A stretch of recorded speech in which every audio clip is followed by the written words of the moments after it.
Hello? Hey, it's Elliot with the St. Paul Music Collective.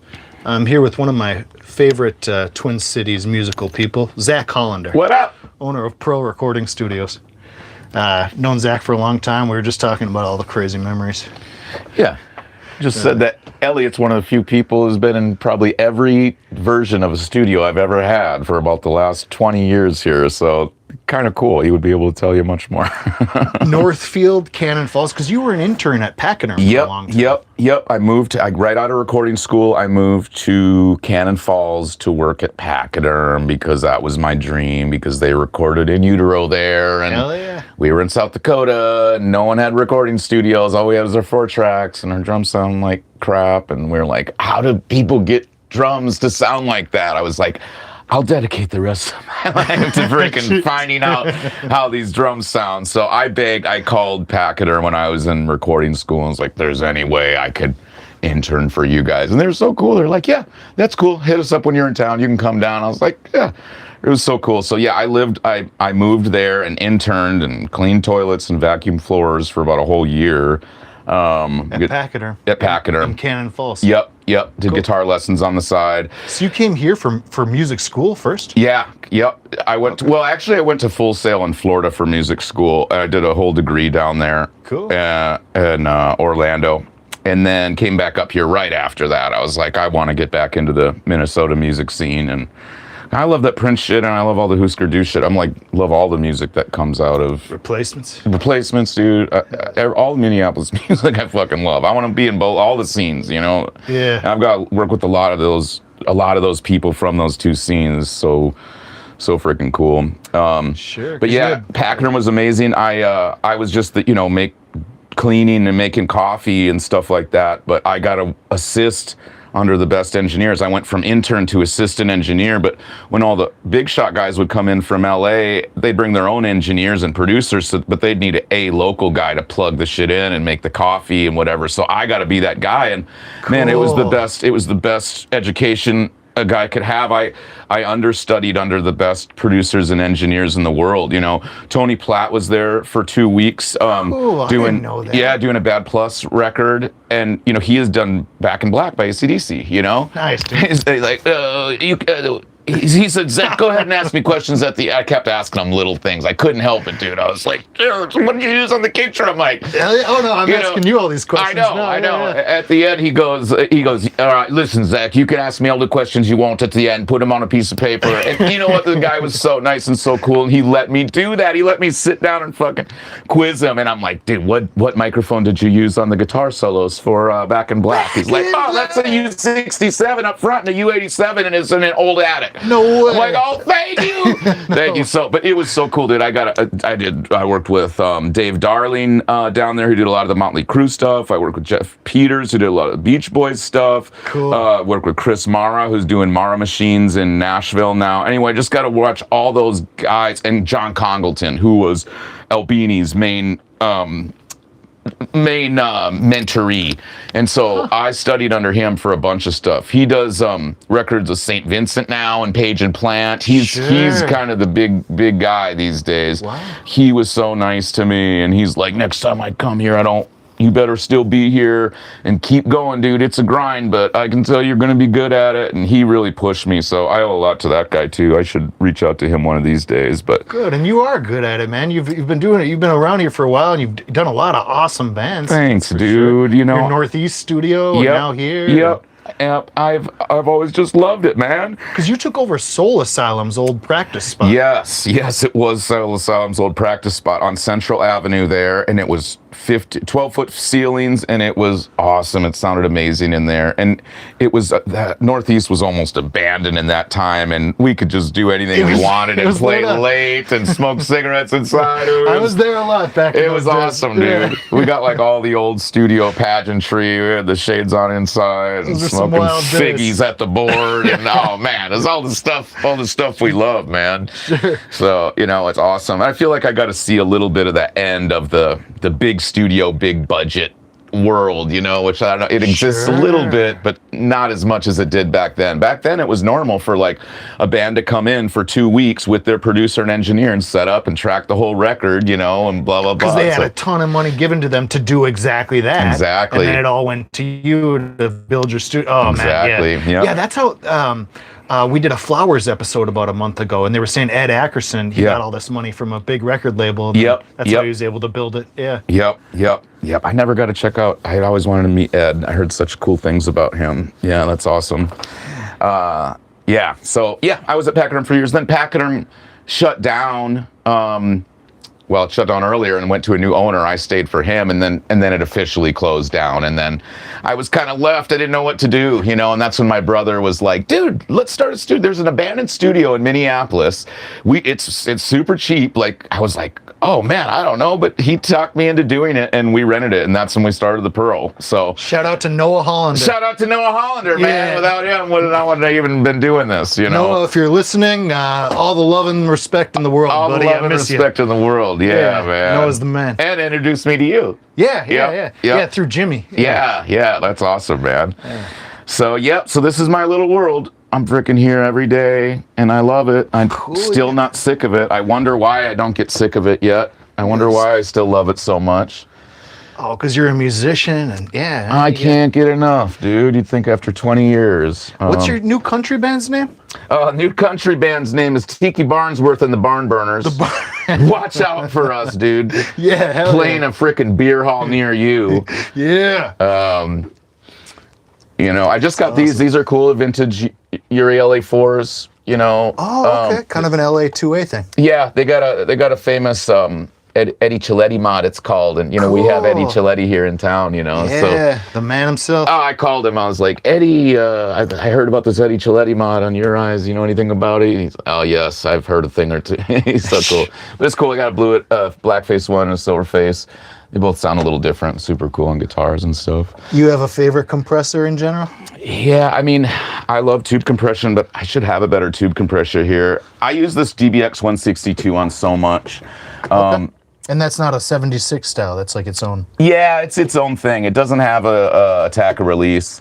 Guys used to love these. Another great person I saw. I don't know if you've ever watched Warren Hewart online. He's always talking about. He's got sideburns. He's always interviewing people. Anyway, he's awesome. He was down there with Howie Day, who did that song "You and I Collide," and that's when I was like, what's their vocal chain? You know, he was like one of the biggest singers on earth at that point, and it's just crazy. It blew me away. It was a U48, and it was, you know, here I'll tell you his chain.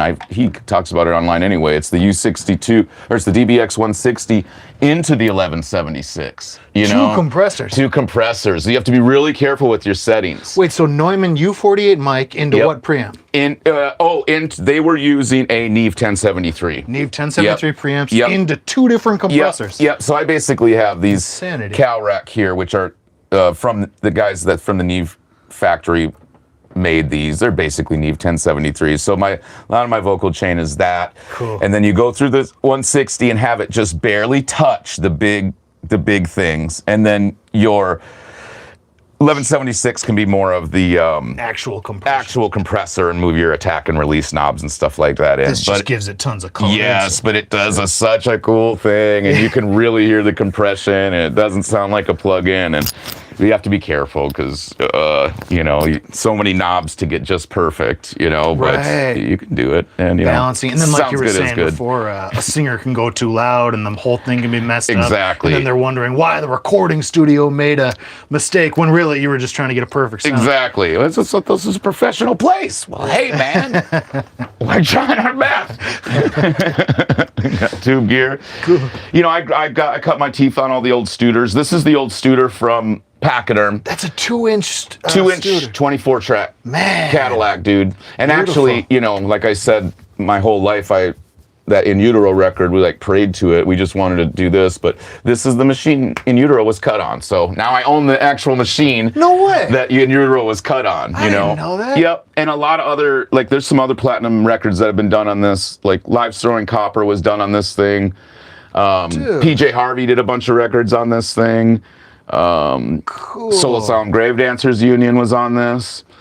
So yeah, dude, this thing should almost be in a museum, but Right. it is the one. And then we got a little groovy, greasy 2-track over here, B67 for that. So that's 1/4-inch tape. yep, that's 1/4-inch, and I love it. That's more vintage to me because a lot of guys are rocking 1/2-inch tape, and I'm like, I love the 1/4-inch. We're a lot of vintage vibes here, and for me, like 1/4-inch tape at 15 inches per second, like that's it. You know, that's all those Beatles masters and Beach Boys masters. That's all 15 and 1/4-inch. Kind of have like it set up where like this is the analog, you know, station back here. So run analog sessions back here, and this is a little bit more of the digital workstation for working with the singer and track. It's kind of split room sort of thing. But these days we work so much with just everyone doing their parts in here and everyone talking and whatever. Try and use headphones as little as possible, you know. But Sure. I'll give you a little walkthrough here.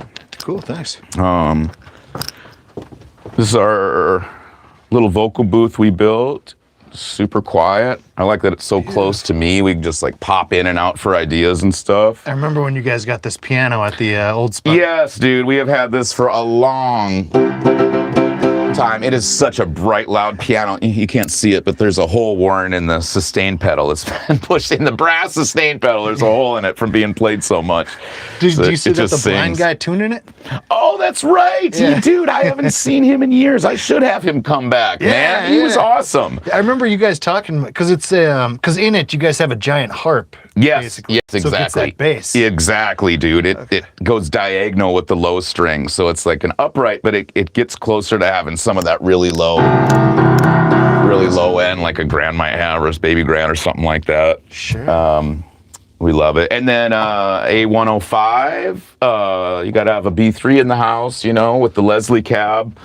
I'm like, you know, I grew up on listening to the Beatles and Beach Boys so much, and it's like all that shit. You don't even hear it, but like every song, there's a piano and organ in the background. You don't even realize it, you know. I'm Sure. like, every studio should have a piano and an organ, I thought to myself. Like, that's a studio. You got to have piano and organ. So, Little Nicky Hopkins in the background. yes, exactly. And we do MIDI and stuff too, but man, I Sure. don't know.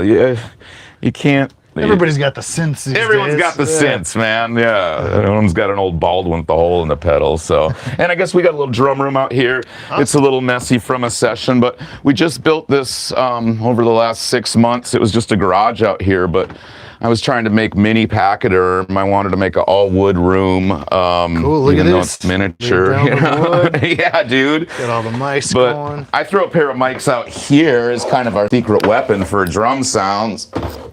And then I close the door. Here, I'm giving away all my secrets. I close the door, and then these, man, it sounds like we're in a 100-foot room. You wouldn't even believe it. Really? Yeah, it sounds like you're in a giant LA studio. And I'm like, oh, man, it's just the hat, dude. It's just the rooms in the next door with the door closed. But I'm like, okay, don't need a big live room anymore. So If you had to choose one microphone to record the rest of your life with, what would that microphone be? Or what's your favorite? That's a great question. Well, you're probably going. I'm not going to say any Neumann. That would be the too easy. You know what I would probably say is this one right here, dude. AKG 451, man. Really? That is my desert island mic, man. Cool. And I know it's all large diaphragms are all about, but man, small diaphragm condenser, especially back on the tape days with all that detail and stuff. Sure. Those things on acoustic guitar, I can't find a better one. Those things on overheads on drums, I can't find a better. You know, these are cool too. They're a matched pair from the 70s. And it's the EB, which is the black version. Most of them are silver, so I got the matched black pair. I'm like, yeah, these are my babies right here with the CK1 capsules. Those things are freaking made in Austria, no fucking around. Beautiful, yeah. AKG from Austria. Yeah. And we got the B12 for you bass players out there. Dude. The flip Everybody top. wants, flip top. Come in, get the warm tones, the color, the Class A. Yep. I'll get you to Motown pretty quick, you know. Sweet. Made my own panel. I was pretty proud of that. They don't tell you about the cabling when you start a studio, how much cabling you're going to have to do. Oh, my God. Yeah, I saw your little workshop in the basement there, man. Dude. You're kind of an electronics engineer well, now, you know, aren't you almost, when you have vintage gear, you almost have to be, because it goes down, man. So you have, something's always needing to be worked on. Oh, you're preaching to the choir, dude. Yeah, dude, always. If anybody's out there fixing 4-tracks, please get a hold of the St. Paul Music Collective. Exactly, dude. Pachyderm, I used to call it crackoderm because almost every channel had a crackle in it or whatever. But I feel like it made me a great engineer because I had to problem solve so much. You know, I'm like, oh damn, this knob's not doing anything. Go to channel 9, quick. No signal on 4. Go to 13. You know, just sort of fast problem solving. And man, the stress of a young kid right out of school, and it's the big band with the huge budget, and I'm the only one there, and kids from Rapid City, North shit's Dakota. Crackling, and they're looking at me like, "Hey, kid, what the fuck's wrong with this console?" And I'm like, "I'll get it, sir. I'll get it, sir." Somehow survived, dude. Somehow survived. I made good coffee too. You know, that was part of it. There you go. Fucking, I knew just how much cream and sugar everyone liked. But yeah, I got to check out some great records down there. Polyphonic Spree did a record down there. That was awesome. That was with that John Congleton guy. And Mike Garson from freaking David Bowie's band showed up. Freaking piano player from Bowie. No way. Mike Garson, he unbelievable, like true old rock star dude. And he comes in and plays that Bosendorfer piano there at Pachyderm, which was an amazing piano. I remember that. Unbelievable you piano. You took me when yes. we, yeah, dude. Yeah, you took me for a little tour, man. Yes, when we that's used to record. right. Yes, that's right. I forget you were there, Elliot. That's awesome. I'm glad all my friends got to see that place back in the old days. We spanned time together, Zach. Yes, we have spanned some time together, dude. Oh, God, that's crazy. But yeah, Mike Garson comes, plays that Bosendorfer. He's like, I don't know. I don't think I like it too much.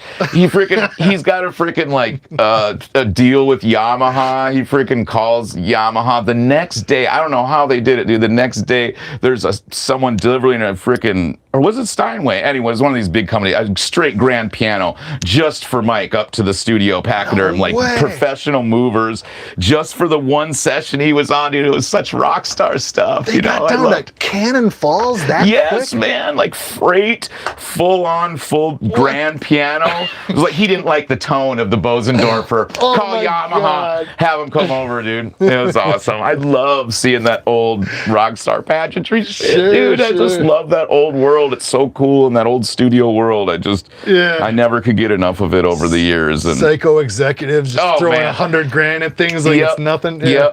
I'll tell you one thing I did notice though about big players and stuff like that. Yeah. I did a session with Brian Setzer, dude. I got to assist and help set up his guitar rig. It was so cool. That's awesome. But that was my first like rock star thing that I worked in, and I was just making the coffee and setting up mics for them and all that. Because Setzer's a Twin City guy. Yeah, exactly. Yep, his family's actually from here. I think that maybe he's having Setzer Pharmacy over in St. Paul or whatever. But he walks in and he's not in sweats. He's got the pompadour up. He's got his spike belt. He is like cuffs rolled up. He's looking awesome.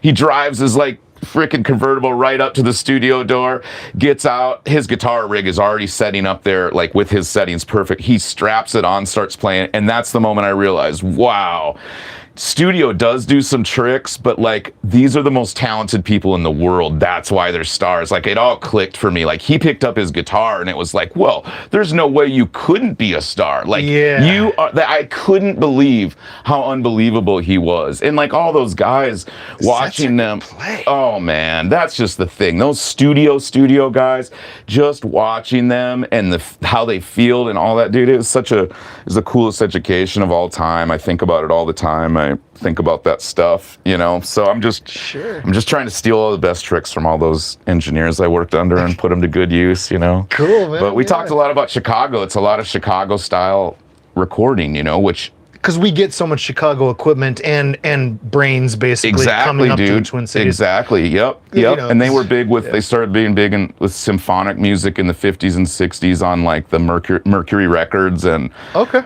did like all these audiophile, really high-end records out of Chicago. And then they had all the blues guys. And then Bruce Swedien was a Chicago guy, but then he moved to Minnesota. So I feel like Minneapolis was almost like Chicago small version as far as tones and recording techniques and stuff like that. Right. And Albini from Chicago, my idol for engineering, loved to work at Pachyderm. So it was all a Chicago sort of vibe and Chicago style of recording, and I love that.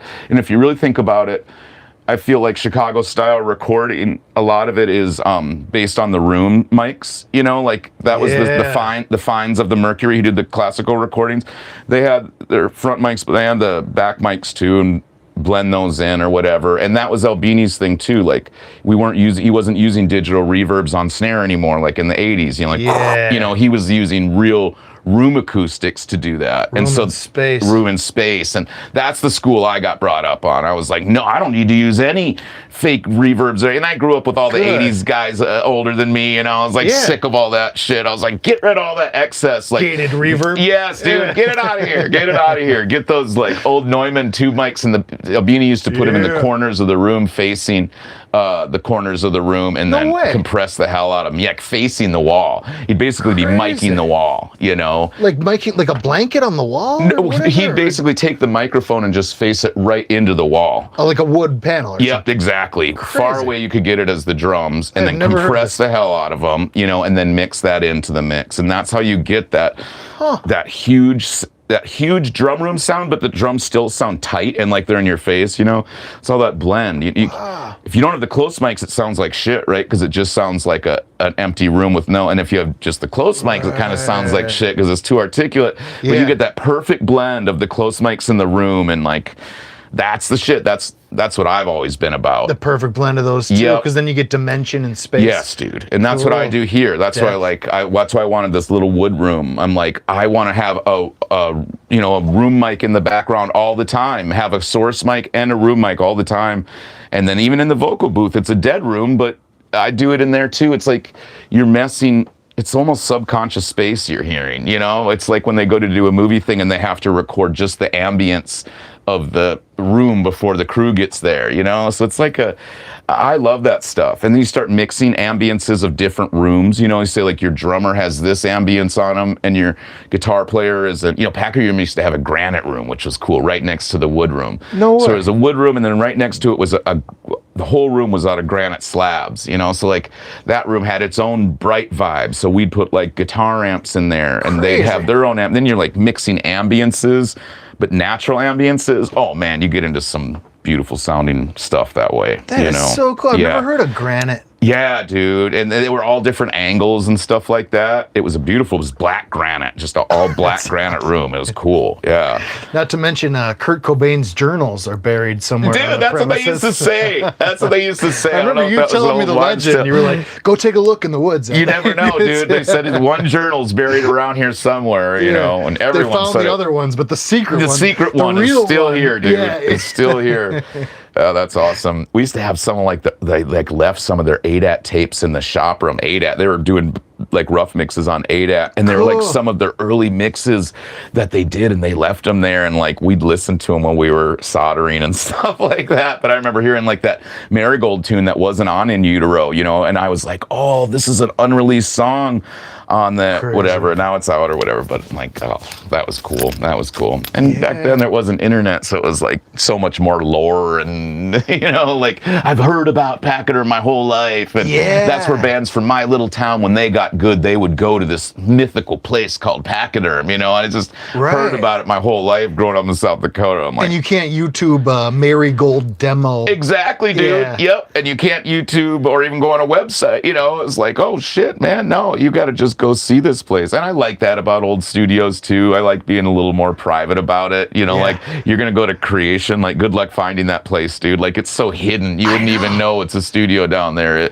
I just love that privacy aspect of it. It's kind of cool. Well, this too. Yeah, dude, I love it. It's like a secret hidden fort. I was like, don't even film the outside, dude. I don't even want anyone to know. I'm just a little secret hidden hole here. I just live in it and work in. Sure, different from the Northeast Central days. Definitely, dude. Definitely. And that was fun. But now that I'm older, it's like there's little bunnies and squirrels running out here in the grass, and it's so quiet in the mornings and no drama, just super chill. I'm like, this is nice, Nice. Yep. So yeah, dude, this is where I'm at every day. Freaking still love my job, you know. Do you think this studio kind of leans towards recording a certain type of music, or do you do all kinds of music? Because I know, like a lot of people I talk to, they'll have like some type of Studer machine or something like that. But they'll immediately start talking crap about them and how like you don't get to edit because Pro Tools are such editing, and so why would you even use the Studer? Yeah, we have it, but I don't like to. Right, it's true.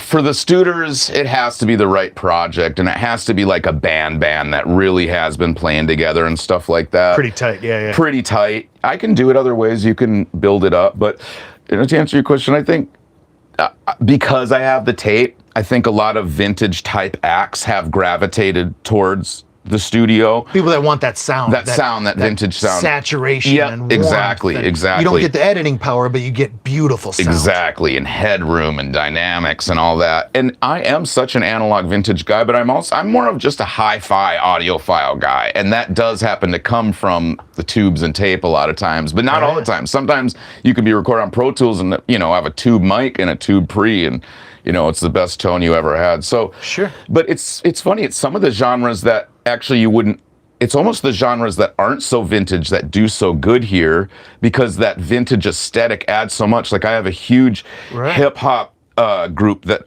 a bunch of hip hop clients that I work with, and they've figured out that like this vintage Neumann will blow away any other like modern vocal microphone. So I'm like, actually the hip hop guys freaking love the vintage mics because it brings like a warmth and dynamic that like a lot of their competitors don't have, and U87s and what the Sony C8000 and all that sort of stuff, you know. So I'm like, no, it's awesome. And or like say even like programmed dance music and stuff like that. Like you throw in like a real snare tone with it, and you put it through the tape, and you put like a real organ on it, and it's like, oh man, like the stuff you wouldn't think would be great here is actually sometimes the best here, because moving some air onto things that don't usually have air. Or if it's too commercial and too corny, I'm like, I've had like people come and do, like boardroom people come and do stuff here, and they probably don't even appreciate it, but they're like, wow, it's really cool.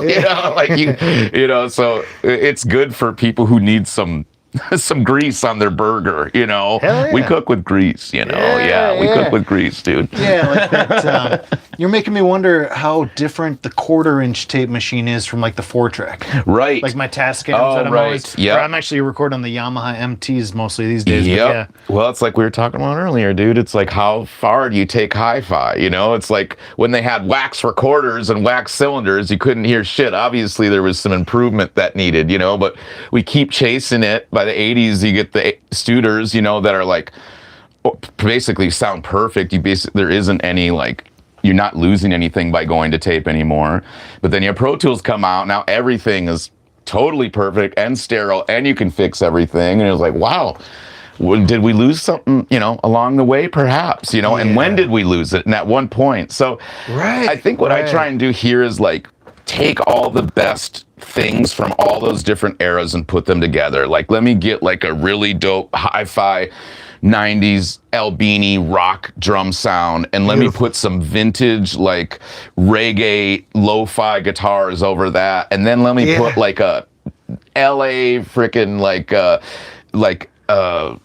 Britney Spears or some top performer vocal sound on top of that, and like pulling from all the different genres of different times, and I love doing that. Sure. I just made a metal record. I'm like, I love chasing like, I gotta get that metal record sound. As an engineering nerd, I'm like, I love jumping around the genres, but like, awesome. How do they get that sound? You know the equipment, and you know how to pull it off. Yes, dude. Oh, that's cool, dude. Or if someone comes in with an instrument I've never worked with before, like, I want to record the tires screeching on my car, and I'm like, okay, let me think about what microphones, that would be good for, whatever. I'm like, okay, we'll chill this out. So I love to just nerd out about it. But these days you got to be a little bit of a producer too. When I was coming up, there was more of a position that was just engineer, and I worked with the producers, Sure. And I listened to what they said, and Zach, go get a different mic on that snare. I don't like it. And I'd run out there and do it. But that position, I think, is going away a little bit, because makes sense. It's, you have to kind of do both these days. You have to do that, and then you also have to have to be like, I don't, could you also check that snare part you're playing? That's too many snare hits. And you're doing the anticipatory kick drum hit there, and I don't think that works as well. And That's tough, though, this song man. is too long. It's very tough. You're walking a fine line there, brother. Dude. And you don't want to hurt people's feelings because it's their art, you know, and you want to be diplomatic and cool. But you're trying to tell them how to help them. Exactly. And so it's a very fine thing. And it's working with people is almost, you know, just as tough as anything. But man, if you can get to a point where it's collaborative and everyone's like, no, I hear what you're saying, Zach, you're right. That is a good idea. And then all of a sudden the song actually does truck forward better. And then the whole band gets excited, and then everyone's slapping high fives. Everyone's in love with you. Everyone's in love. Everyone's happy with Zach. I gained their trust. And at that point, it's like, all right, let's cut a fucking record, you know? So that's when we get into it, and that's when we do it. But it's like always a collaboration. It'll always be like, oh, you guys, I wonder if this could be like a strat part sort of thing, you know? And like, yes, but let me do it with my EBO and wah pedal. You know, it's like, oh, yes, Into dude. the Princeton. Yes. Yeah. Oh, dude, I make the joke, dude. I'm going to be buried in the Princeton. I'm going to be cremated. I'm going to have them throw me in it and fucking lower it down into the ground. So Princeton Reverb, ladies and gentlemen. Man, that's the best amp for like one of the best amps in the world. That thing I've had since way back in those days. It's been on thousands of songs probably at this point. I mean, ridiculous. It's been on so many recordings. Yep. So I love that little guy. Don't get me started on amps. I got a bunch of Chicago amps downstairs. Oh, I saw you at Supro down there. Supros and the airline amps and the Ampeg amps and all that. I call it ratty. It's just some like a ratty distortion of me. It's just so awesome. I just love it. You turn those Chicago amps on 10. I do have one down there that goes to 11, which is dope, obviously. Turn that thing to 11. Man, you'd think it sounds like a heavy metal band or something. The amps from the 40s, you know, it's like crazy. You could even get that type of distortion back then, but they didn't really do it. It would have sounded wrong to them that early. Like, oh, it's a broken sound. You know, they didn't start really pushing that up till Black Sabbath and stuff like that, you know? Right, but those octal tubes. They seem like they're made for it. Dude, it sounds like, to me, it's like the sound sounds like caramel or butterscotch or butter, or just something lovely, you know, just something warm and wonderful on the ears, you know, that, and nothing like that tube grit, man. You can put all the distortion plugins you want on there, man, but just this thing just has one knob. It just, you know, you just jack that knob and it's good. You know, this is what we were talking about earlier from the old Roberts tape machine, or the Akai's, the M8s. Oh, okay. Yeah, it's the same one. Roberts it's the same it's the same machine, but different. But yeah, this has been modded out to be a pre, but it's a bass DI as well. Cool. And man, I got the red DI as well. And I've tried all the DIs, and this thing will blow them all out of the water, you know, all tube. The transformers, I think, are made with beeswax in there. Like, you just, how natural and organic is that? Like, you can't get stuff like that anymore. And beeswax. Yeah, dude. Sure, yeah. Cool. So, yeah, dude, that's my little space, man. Oh, beautiful. Well, I appreciate you coming on and helping the collective, Zach. Anything for you, El. Appreciate you, man. Yeah, man. Good to know you all these years. And ladies and gentlemen, come down to the Pro Recording Studios. Come take a tour. I'd love to show anyone in the studio who wants to see it. Great place to record. All right, thanks, man. Hell yeah. Have a good night. Thanks for tuning in, people.